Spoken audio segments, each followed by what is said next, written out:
What's up YouTube, Capital G here. Today we're going to be talking about the traps as far as the Gladiator Beast archetype goes, and some of the cards you should be using, how you should use them to maximize the potential of the deck and to fit your meta and the meta as a whole as far as, North American Nationals goes, and so on and so forth.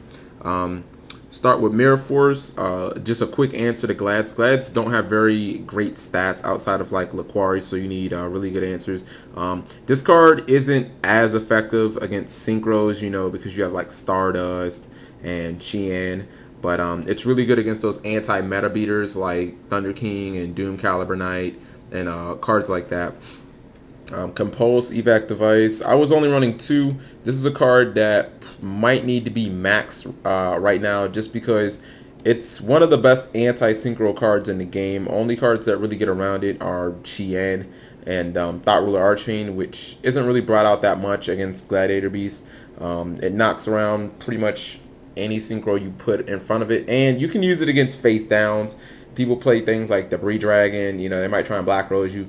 You can, use that to counter, or it's really versatile. It can save your Glads from being targeted, and it's just a monster. The 2 Solemns are pretty obvious. I don't really need to go into detail.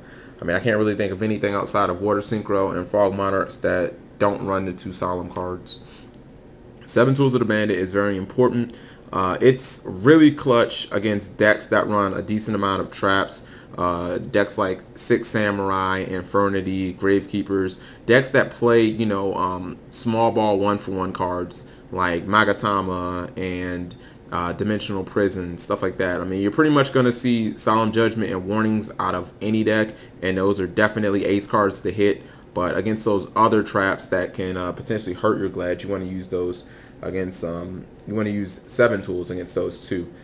Whenever your opponent would use the Solemn cards, it only enhances 7 Tools that much more because they take a mess of damage and then you can attack them. That's how I won one of my games. Dimensional Prison, one of the small ball 1-for-1 cards.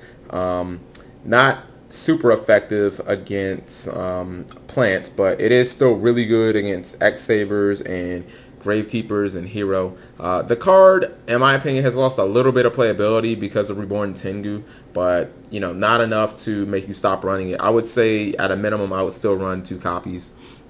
And then Torrential Tribute, a card that is not my favorite card, but when you run a very low monster count and you have monsters that can revive your other monsters, then that makes this card really worth running. It can disrupt your opponent's synchro plays. It can just stop a normal summon, be a good answer, and in desperation, you can use it when you have a monster on the field. Either way, with Equest and Darius, you can get your monsters back.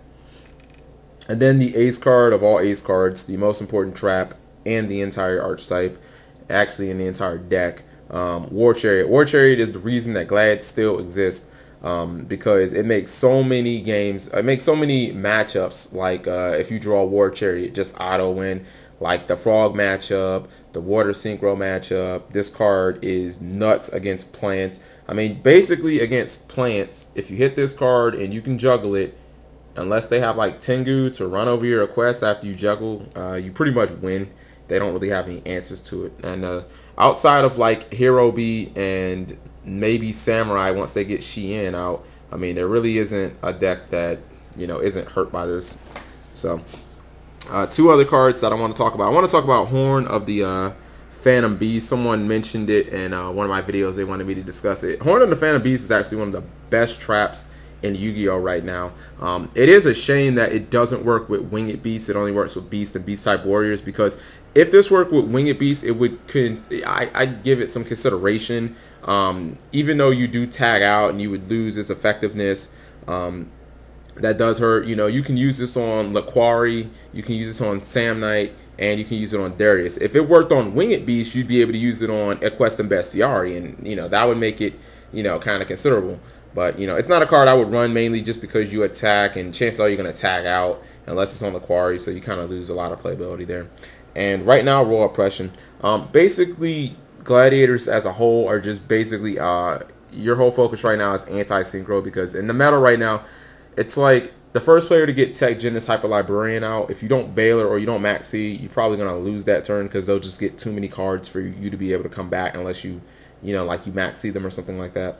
Royal Oppression is a card I would definitely consider for the main deck right now, just because you don't actually have to tag out. You play a lot of decent anti-meta monsters like Gale and Mole and Thunder Kings that can be beaters that don't have to special summon.